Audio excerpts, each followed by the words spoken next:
last week fairly and accurately, so thank you very much. President Stokes will be addressing you shortly, followed by our Executive Vice President for Finance and Administration, Teresa Costant, and she'll be sharing some comments regarding our efforts and measures to enhance campus safety. I'd ask that you hold your questions, please, until the end, and then we'll go ahead and take questions from you. So now it is my privilege to introduce President of the University of New Mexico, Garnet Stokes. So good afternoon, everyone, and thank you so much for being here. I am Garnet Stokes, President of the University of New Mexico. I'm joined today by our Executive Vice President for Finance and Administration, Teresa Costant, who, by the way, served as acting president while I was away on annual leave, and our Chief of Police, Joe Silva. We will remain available after our remarks to answer your questions as fully and directly as we can. I want to begin by expressing my deepest condolences to the family and friends of Michael Lamott, the young life lost in the tragic event, yet another senseless act of violence that occurred in our Casas del Rio housing complex on July 25th. Our hearts are with all who've been affected: students, families, members of the Lobo community, students, families, members of the community at large. From the moment that this incident began, our campus police, local and state law enforcement, and crisis response teams have worked tirelessly to provide safety and guidance to our students and staff. The suspect was apprehended later that day, and support resources remain available for anyone struggling in the aftermath. I also want to express my gratitude for the support of our student government leadership, UNM and GPSA, and for their willingness to seek and implement solutions with us. I stand before you today to share critical information about our campus safety efforts, our communication process, and our housing policies. It is important for our UNM community to understand our continuing efforts to provide a safe campus and to reassure the community that, in fact, our work is never ending. The investigation into the tragic shooting on July 25th continues, and we are limited in what we can share about the actual incident beyond information that we've already shared. We do know that 3 individuals who were not enrolled at the university were invited into one of our residence halls. We're working to evaluate what preventative measures can be taken to limit our residence halls to the students we serve, while still providing a welcoming environment where students feel safe and at home. We have already begun a comprehensive review of our key card access system, guest policies, and physical security measures. I have directed those leaders in charge of safety, security, and housing to recommend both short and long-term safety improvements. As we work toward increasing our safety measures in residence halls, we must balance safety and security with creating an environment where our students can learn and thrive and form communities together. Over the past several years, and as an ingrained part of UNM's 2040 strategic framework, the University of New Mexico has made campus safety one of our highest priorities, continuously investing in new programs, technology, and partnerships to protect our community. In fact, in the last 5 years, we have funded more than $20 million in direct public safety improvements, some of which have been supported by the New Mexico legislature and the governor. Specifically, in the last 5 years, the legislature has appropriated more than $4 million. In that same time frame, I have directed $16 million of university funds to be used toward technology, crime prevention, crime deterrence, and public safety programs across our campuses in Albuquerque and beyond. Executive Vice President Teresa Costant will be providing additional details on these specific investments. The university, working closely with UNM PD and local law enforcement, has strengthened emergency notification systems, regularly updated our campus safety and security policies, and expanded outreach for crime prevention and mental health resources. And I would be remiss if I didn't mention at this time the lengths many of our campus departments went to ensure our new student orientation students and families were cared for and communicated with, from meal services, tent shuttles, to offering support services and ensuring that they were able to enroll in classes. Perhaps one of the most visible examples of our commitment to security and safety is the recent acquisition and demolition of the Motel 6 property near South Campus. This location has long been a source of criminal activity, with hundreds of police calls and documented incidents over several years. By purchasing and clearing this problematic site, not only are we addressing one of the area's highest risk for crime, we are also opening the way for thoughtful redevelopment into a vibrant, safe gateway for our campus community. The project required collaboration between university leadership, the Board of Regents, law enforcement, and city partners, and has already improved safety in the surrounding areas. At UNM Hospital, leadership teams work in tandem with providers, and staff have implemented several initiatives to reduce workplace violence, with additional hands-on training, a new alert system, and streamlined processes for reporting safety incidents. We've made significant investments, but I know that public safety is not a box that we can ever check as mission accomplished. Keeping our community safe, our campus community safe, is a key priority every day and will continue to be a priority for us. My team and I come to work thinking of ways to make sure that our campus is safe and secure. It's on our minds all the time. Despite understandable concerns following this tragedy, I do want to mention that to date, there has not been a drop in student enrollment for the upcoming year at UNM.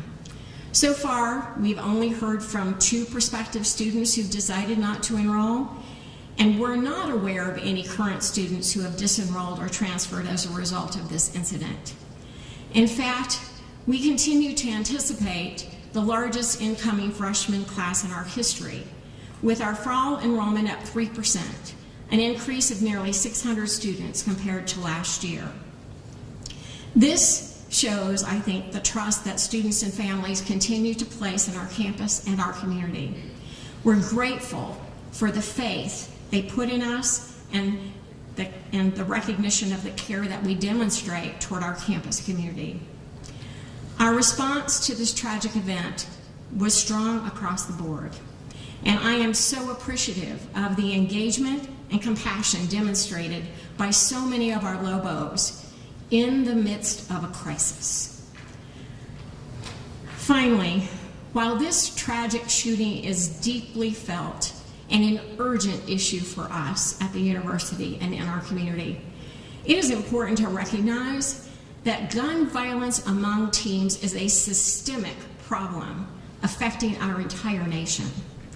Firearms have become the leading cause of death for children and adolescents nationally.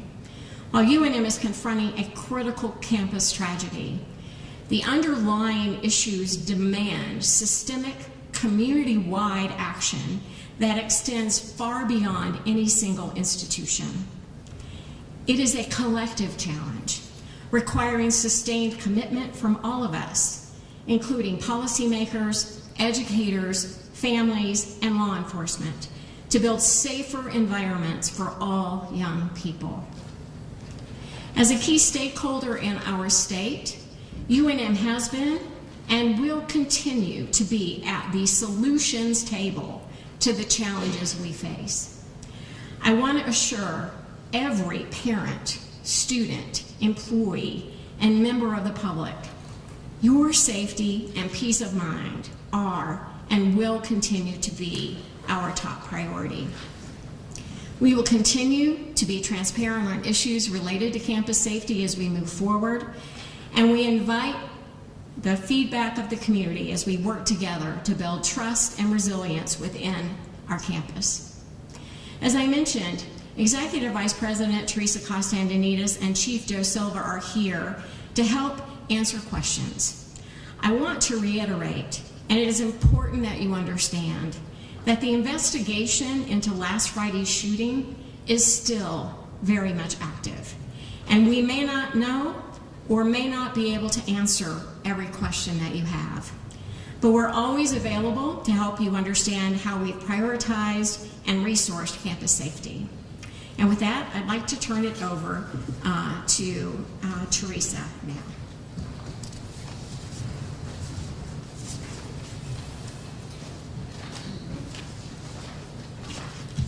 Thank you, President Stokes, and good afternoon, and also thank you for everyone for being here today.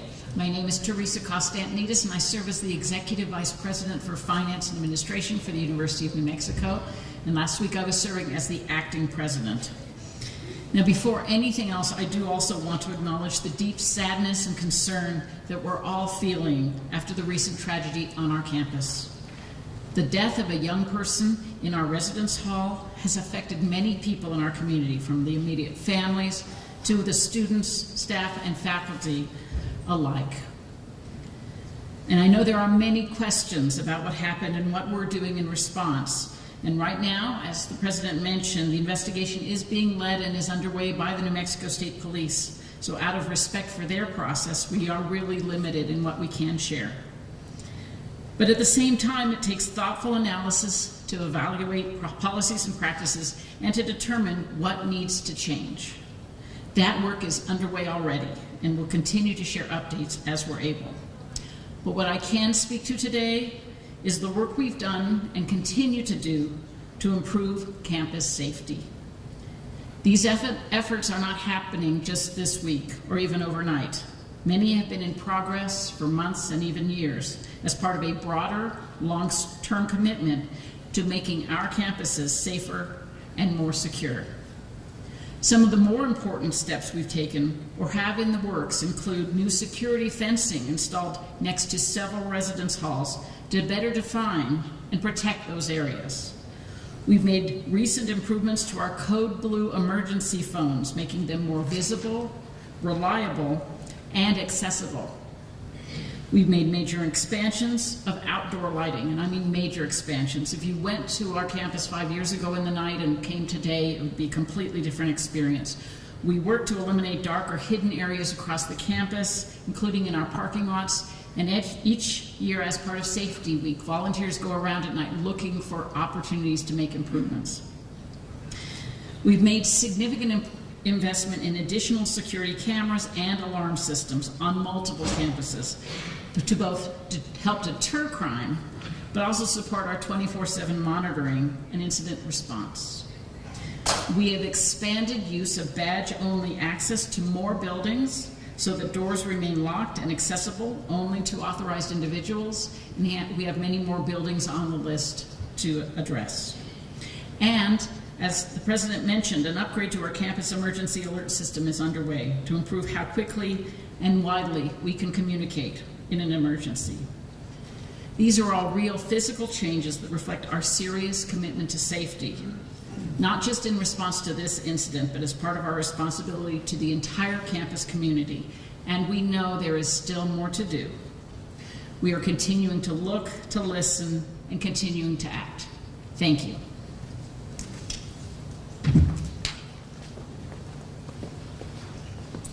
Thanks. So we'll go ahead and take questions.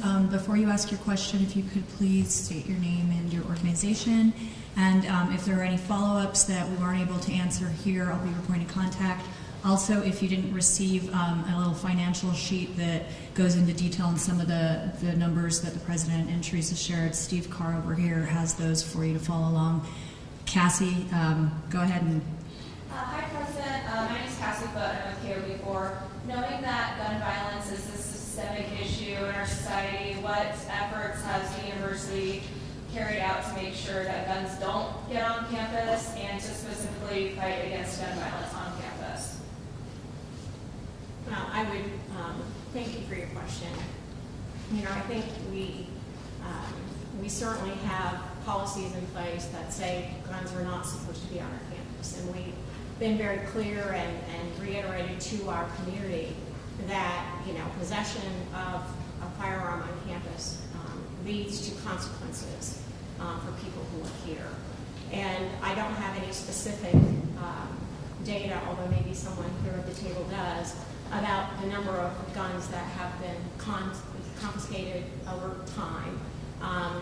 But we are always on the alert for those issues. Now, we have a lot of people at the university that do work on major societal issues. And so what I know we have are people that are involved in understanding and prevention of gun violence. And I think I would say that we know as a community and as leaders that these things are made more complex by many of the issues that surround that are accompanying violence.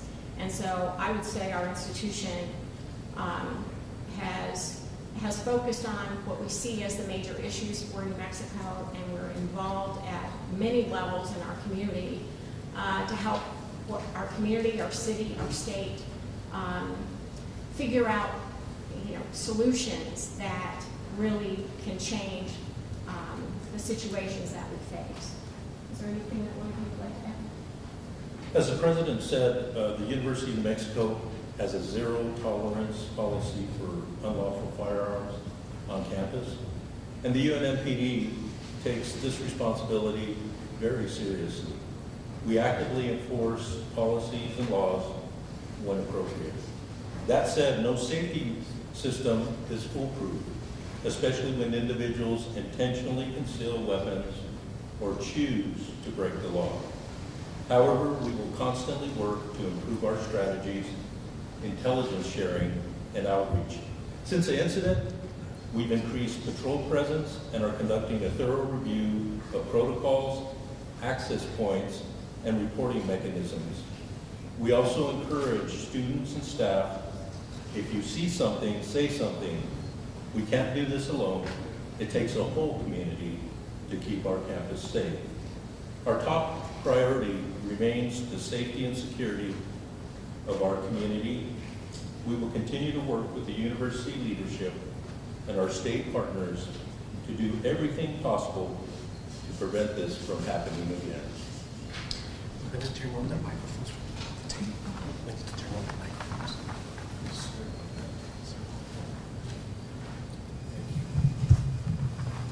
Thanks. Right here in the front.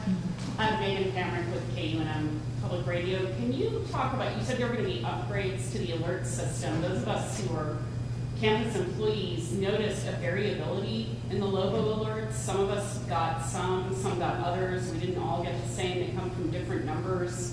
One person we interviewed got the notice about the shooting. She didn't get the notice about the lockdown. She was on her way to campus. Why does that happen, and what kind of changes are in the works for that? I'm also interested if people who live on the periphery of the campus get these alerts, because a lot of them walk through the campus. As I mentioned before in my statement following the President, is we're looking at all the protocols. We're also looking at our alert systems and how that works and how we can better improve those in notifications. We also got feedback that some of the notifications could use simpler language, so we're looking at that as well. And white right here. You said that you were going to be upgrading your campus emergency system. So my name is Nikki Long with Albuquerque Journal. Do you have a timeline on when that is? Will it be completed before the new semester? So thank you for that question. I'll take that if that's all right. So this is actually a larger project. It will not be done. In fact, we just got the funding in the latest legislative session to get it started. We'd actually had a larger request than we know it takes. But just as the chief has answered the question before, there are issues with our existing alert system. Things have gotten much better with the implementation of the Rave Guardian app. We're able to get more reliable messages out through that. But we have issues, as you've heard, with making sure that everybody gets the messages and then they're in the right format that makes sense and they're not limited by the number of characters. In answer to the question that came up earlier about members of the community currently can sign up for Lobo alerts, and we strongly encourage it. But we also know that we can do a better job with alerts through a better system. And I just want to add on to what Teresa said. We did do a campus survey not too long ago to get feedback from the campus to inform the work that they're doing for the Lobo alerts, just to address some of the issues that Chief and Teresa brought up. Okay, I think right here in the black. Hi, I'm Gal Rogos of KRQE News 13. I have a question more along the lines of, we've heard from faculty, students, parents, more specifically people who are on campus. They say that they don't feel safe and they don't really see security patrols as much as they would like to. Is there going to be anything to address that, maybe having more of that? So I will speak first, and perhaps the others will have something to say. We are often surveying our students to find out perspectives about what we can do better. And one of the reasons I thanked ASUNM and GPSA is they are often bringing to us information about what our students are thinking. We have members of our staff that work directly with students that are always gathering feedback. I will say that that we're not getting very many emails or calls to my office or to our offices letting us know that they don't feel safe on campus related to this incident. I don't want to take away from the fact that we see what has happened as incredibly tragic and serious, and something that we need to address. We offer services to students and our staff and faculty as well. So I would really hope that those who are feeling unsafe, that they would let us know, because we have been, our students work with us to come up with strategies to help our students and others on our campus. Our staff, our employees, I live on campus, feel safer as they go around our campus community. So I would welcome getting, hearing from those students and faculty and staff. And we're always looking for strategies to make the place feel safer. Chief, did you want to say anything? Last year, UNM conducted a survey, and the number one issue that came out on their survey was that students were more concerned about escorts after hours. However, safety is always an issue, and we work hand in glove with student organizations in Greek life. We participate with the new student orientation. We talk to parents and students about their issues and concerns. We also do safety talks. Anybody that requests a safety talk, we have different student organizations that will invite us to their forum, and we'll participate in their panel discussions. And so there's a lot of different avenues that we have. I also have office hours here at the sub that any student can come to me during the semester and talk to me about safety and security. Next. Michaela? Oh, sorry, the Albuquerque Raw. Chief, how many officers do you have on staff? And then the follow-up is, what do you tell your officers on how to be proactive to prevent crime? Well, first, we have 49 sworn officers, and we're always looking at how we can be proactive. One of the things that we do is we involve ourselves in preparedness, and so we take that very seriously and train for a range of critical incidences, including active shooter scenarios. Well, I can't go into the specifics for safety and operational reasons. I can share with you that officers regularly participate in a variety of training formats. These include formal in-service training, virtual modules, and scenario-based exercises that integrate active shooter response into broader law enforcement. I also want to say that some of the lessons learned that we have through our training, we also participate and train the RAs as well, and so that they understand what our response is going to be and what they can expect from us and what we are expecting from them when we respond to an incident. Michaela and then Megan. Michaela from the Journal. You guys said that you were going to be adding security gates outside the dorms, but outside of that, what are we doing to prevent students that, bring in people or people that are not students into the school? Are there going to be camera systems, a sign-in sheet? Because when this incident happened, we don't quite know who's going in and out of buildings. Thank you very much for that question.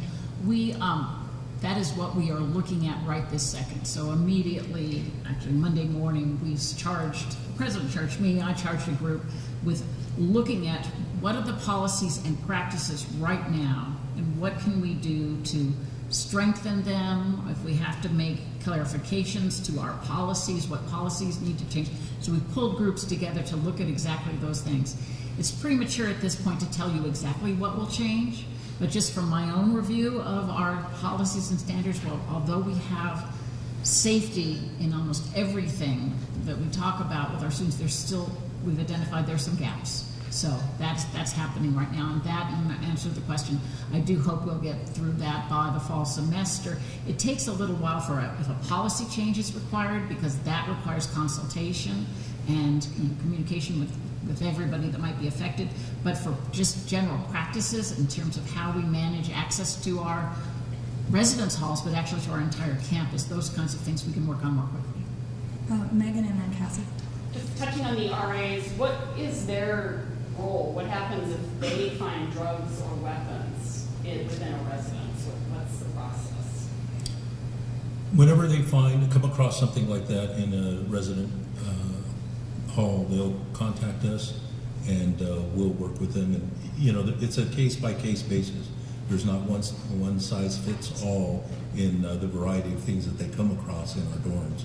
So, but we're there willing to assist them and work through to figure out what we need to do to resolve the issue. Can I ask you real quick what you said, unlawful guns? I just want to make sure I understand. If someone is lawfully authorized to carry a gun as a citizen, they still cannot bring it on campus? Correct. Okay. Just want to make sure. Cassie? Chief, so you said that you are increasing patrol presence. By how much? How many officers do you have patrolling the campus before, and now how many do you have? And then I guess the second part of my question is, you talk about being proactive and doing active shooter trainings, but how do you keep these active shooter incidents from happening in the first place? What are the efforts to prevent this from happening? One of the things that we do is, first of all, the first part of your question is, we have different types of patrols, so we use directed patrol. There's routine patrol, which is basically when you have just a shift that comes on, and there could be anywhere from, let's say, 4 to 8 officers, and they're just routinely patrolling the campus. We have directed patrol, which, again, if we're directing our patrol for housing, they'll be focused on that, and they'll be concentrated on looking at the areas there for any problematic issues or concerns. As far as I think preventing that from happening, there's different things that we look at. One is when we're working with RAs and we're talking about training and training the residents that are there, we talk about how we raise their level of awareness to what are some of the key things that they should be looking for, so that way when they see that, then they can say something about it and report it to us. So, that's a preventative measure. We have different campaigns around the campus. We have bystander training. We have sexual harassment training, prevention. We have all kinds of online training on campus that students can participate. Students, faculty, and staff can participate, and that helps, give people the information that they can use to be able to report those to the police department. And if I can add on top of that, thank you, Chief. So you could argue that mandatory active shooter training, which is mandatory here at UNM, may not prevent such things, but we have actually within the last 2 years formed a new department, crisis management and preparedness department, that is focused on helping if folks have concerns or information, they have a place they can bring it to talk through how best to handle it. And the police are involved. We have ethics and compliance. We have a whole group of folks that are there to help when something seems like a credible threat. What should we do about it? Zach? Yeah, Zach was here before. Kind of a two-part question here. Last Friday, summer obviously going on, was there an RA or someone in that residence hall that kind of is in charge of the students who are staying there? And I know you mentioned that you're addressing this, but what does the current handbook say as far as guests being allowed inside dormitories or student residence? Were the 3 people who were inside that dorm who were not students, were they allowed to be there, or were they not supposed to be there? Can we answer the question about was there an RA in the hall? I think at this time, you know, because it is an active investigation led by the New Mexico State Police, and detailed law enforcement records have yet to be released to the public, it's premature to construct a narrative that does not rely on complete and substantiated account of the events that occurred.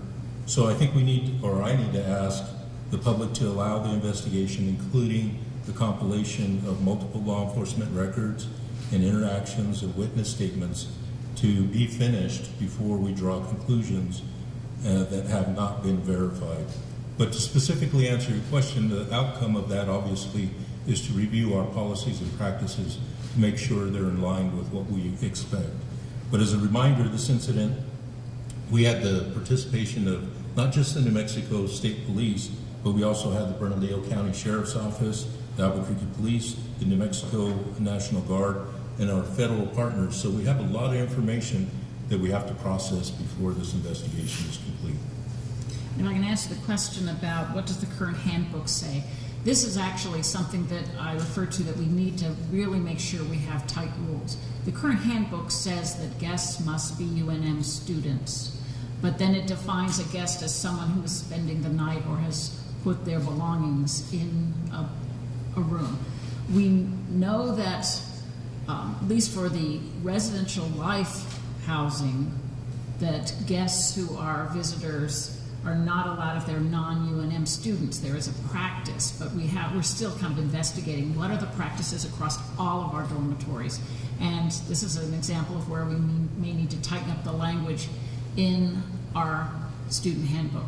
The other policy that is we're looking at is the minors on campus policy, because it has certain expectation that a minor is on our campus involved in an active university program, you know, imagine summer camp, that kind of thing, or they are either a student themselves or a child of a faculty, staff, or student. And we expect there to be you know, somebody who is managing that minor. This is a circumstance that wasn't described in the minors on campus policy. So we're really looking at that to see how do we edit our policies, adjust our policies to address these kinds of concerns. You had a question right here. Sorry, Cassie, just grab it. Ben Schiller, before I had a question. So with the papers that you gave us, it said that over the last 5 years, UNM Police received $1.8 million in funding. Would you be willing to go into further detail about how much went where over the last 5 years to like what parts of like UNM Police Department? And then do you foresee any changes either in amount or where it's allocated taking place over the next few years? So 1.8 million is a lot of money, and it goes in small amounts. So I don't have the laundry list of all the different things that we paid for with that, but your fundamental question is, do we think we might need to adjust it? Because not all of the funding, these are appropriations, has been spent. So for example, we have committed a certain amount to provide card key security on buildings. We may, as we study what's going on, say that we might want to put some of that to another purpose right now because it's a little more urgent. So those are things that are TBD.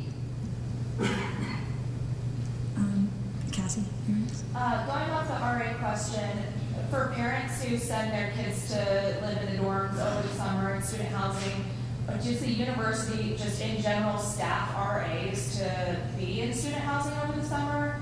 Or what's the policy with that? Are the dorms typically staffed with RAs? Can students expect to have an RA when they come to campus?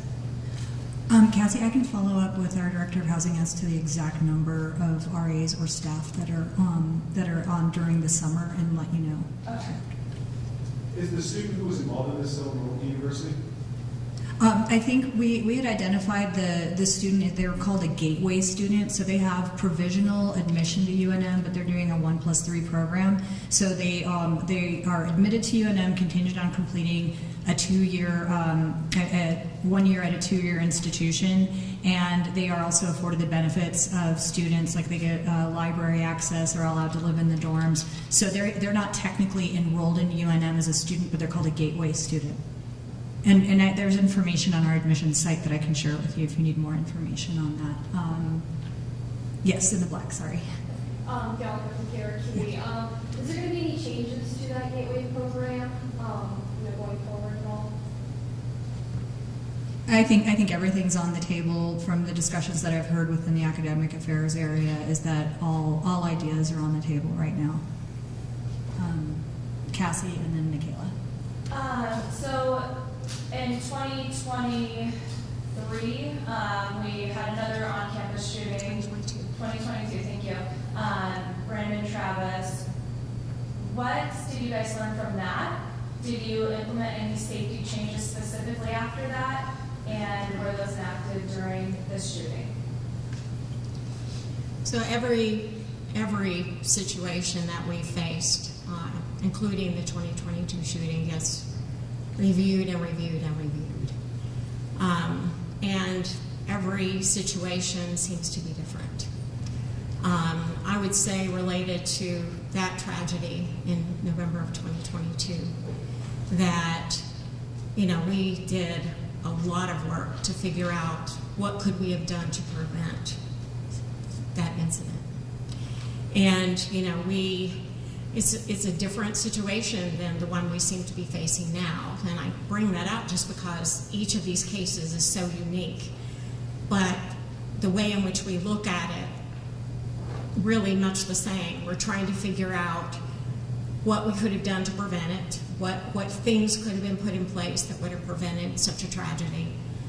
And in that particular case, we did find some things. For example, without going into too much detail, we discovered that what precipitated that incident was something that had happened at a football game in Las Cruces, a fight that had taken place. And, there was a lot of soul searching around, had that been brought to our attention, were there things we might have done that could have prevented the incident that occurred on the day of the planned basketball game. I will say that, some of the changes that were made there really boiled down to changes that took place with the way in which the New Mexico State and the UNM athletic departments work together with each other to deal with aggressiveness and fighting that might take place. And we've actually, I think it's been a bit of a culture shift to think about the rivalry as making sure that it's a much more friendly rivalry, because we don't want fights breaking out at athletic events. So that was a component of the 2022 shooting. I mean, there are many other parts to that. And many of the things that we've been doing in general are related to just increasing campus safety in general. But I would say that my memory of the things that we did related to the 2022 shooting really ended up turning out to be a lot more about how could we have prevented that by more intervention and awareness of a really difficult situation. And again, it's something unique, and that seems to be true of virtually everything we face. There are many factors and many things that we have to consider, but we look at all of them. Megan? Can I ask, you mentioned residence life. Is there a difference between the dorms and the residences operated by American Campus Communities, where this happened, and they also operate Lobo Village? Are they treated differently in terms of how the protocols there, or a handbook? If I could take that, President Stokes. So we are in partnership with American Campus Communities. American Campus Communities is something that many universities do to more quickly create housing for students. So it's a third party, and we work in very close partnership, but we do want to recognize they are a separate entity and organization. However, part of our contract with them is that they must abide by the same student living handbooks. And so for the contract with CASAS, those students have many of the same supplemental student activities. Lobo Village is a little bit more like an apartment living, so they're two separate sets. However, they must both abide by the student living handbook. Now, how they go about doing that is what we're investigating right now, and if there were any gaps, we're going to find out and try to fix them. They manage the buildings, so they own the buildings? They manage the buildings, they own the improvements, the land belongs to the university, but ultimately it reverts to the university. It's a long-term and rather complex contract, but they are our partners. Thanks. Michaela. So in the past 5 years, you guys have invested about $8-9 million in security cameras and things like that. Well, how many cameras do you guys have? Where are they located? And did you guys have access to them on the night that the shooting happened? And did you use that to aid in your investigation? So I'm going to answer the first part of the question, which is we have on our university, on our Albuquerque campus, over 1,800 cameras actively operating at any one time. And Chief, is there anything you can say about the information on the cameras related to the investigation? The only thing I can say at this time is yes, the cameras that Teresa are referring to were operational and did have recordings of things that will assist us in the investigation, and that's about as limited as I can give you. Oh, and you said where? So these cameras right now, the vast majority of them are external cameras in parking lots and walkways. You'll see them. In fact, if you go outside here, you'll see them. Right here. Big layman, if you're wrong, this goes to the, not details of the investigations, I know it's active, but how quickly, we talked about the active shooter, how quickly does APD share ShotSpotter data if shots are fired on campus? At this time, when ShotSpotter activation is made, APD does not notify us directly. That's something that we have to reach out to them, but we're working with them now to work a solution for that so that we can get notification.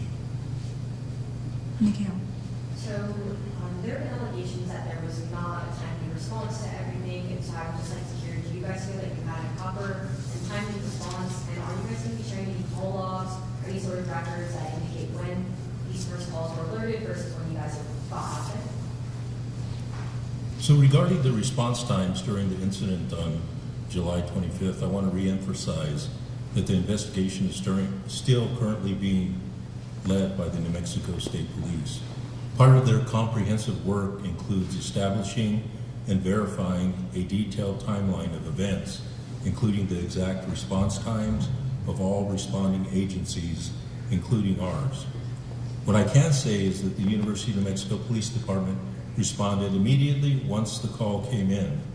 Our officers acted quickly, swiftly, and in coordination with our campus safety protocols and mutual partners. However, out of respect for the integrity of the ongoing investigation and to avoid the release of incomplete or potentially inaccurate information, I must defer to the state police for confirmed details on response timelines. Michaela, did you have a follow-up? Yes. How many officers were sent out that night? Again, that's something that will be included within the investigation. Am I missing anybody else? Oh, Cassie. I think I just got a little confused. So this is just a clarification question. So when the ShotSpotter alert goes off on campus, does that alert go to UNM PD or APD? So we don't have any ShotSpotter technology on campus, just around campus. And so that alert goes to APD or UNM PD? Goes to APD. And then APD alerts UNM PD or does not alert UNM PD? That's what we're working through now to see if there's consistency in that, because I do know that sometimes they do alert us and sometimes they don't. Oh, Zach. Are UNM's cameras part of the real-time crime centers of the city, so they connect with that system at all? Currently, we're working with the city to try to negotiate that because of the different platforms that we have, but we want to be able to share their cameras that they have around the university properties, and we want to be able to share our cameras with them. Nikhil. Clarification on the Gateway Student Program.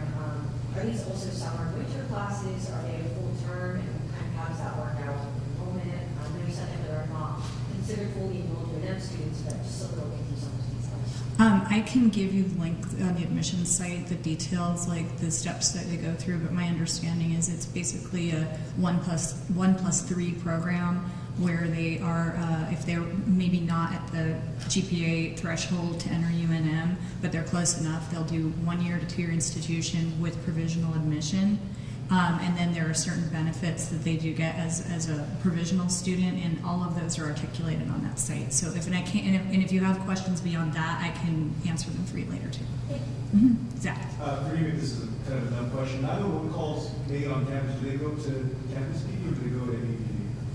If you make a 911 call on a mobile phone, it goes to APD first. If you make a 911 call on our system, our telephone system, it goes to UNMPD.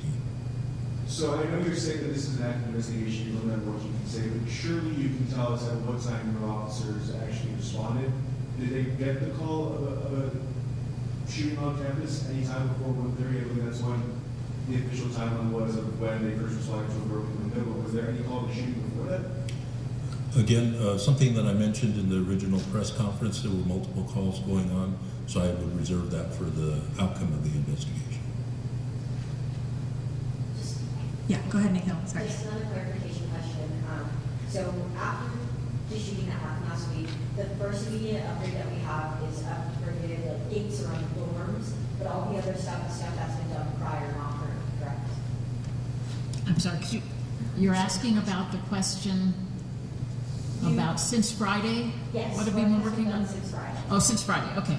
So since Friday, we've actually initiated a review of policies, practices. We formed a safety, not formed, but kind of re-energized the safety group. They pulled them together, say, what can we do short-term? The president's given us the assignment, short-term and long-term in response to this. We know we can't prevent all crime, but are there things we've learned that we can do better or do differently to keep our campus safe? Because it's keeping our students, faculty, staff safe is our #1 priority. And I think the fencing question, that's been going on for how long? That actually has been going on since the 2022. Since 2022. So the fencing that you would see on the and the card key access. And the card key access,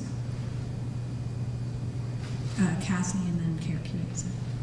So we know that students were told to shelter in place, and then that lockdown was lifted Friday afternoon. But there were still people out walking around on campus, even before they had apprehended the gunman. Is there any thought about taking measures to put things in place to make sure the campus is secure physically?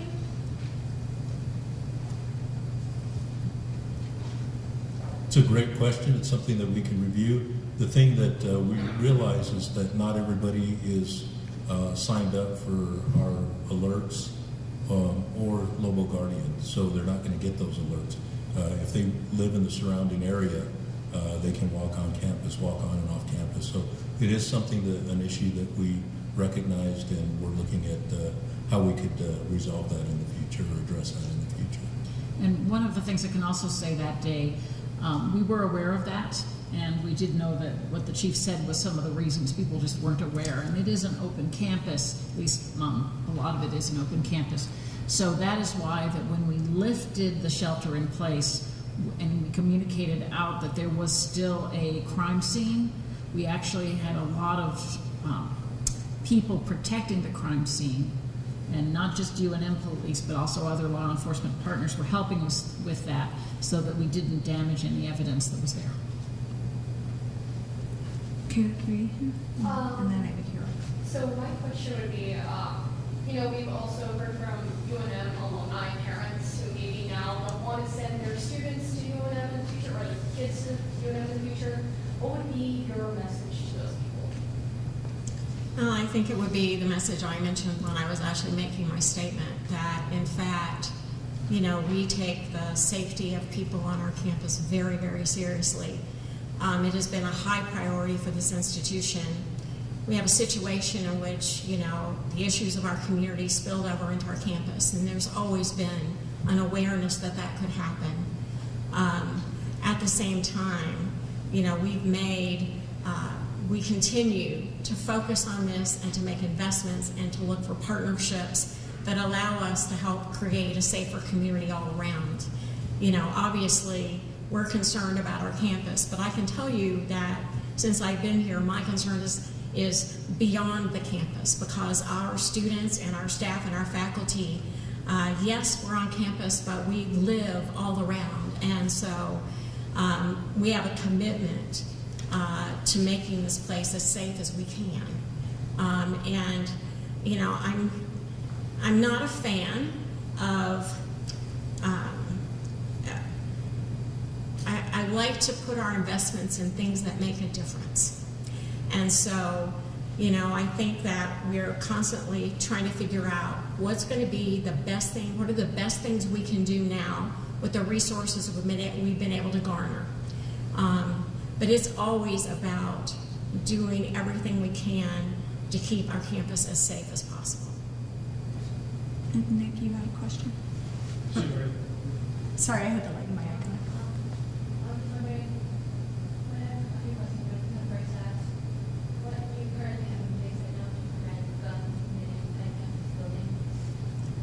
The question was, are there measures in place right now to prevent guns from coming into campus buildings?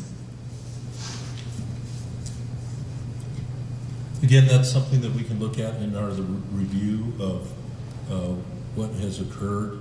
But I'd like to reiterate what I said earlier, is we have a zero tolerance of that.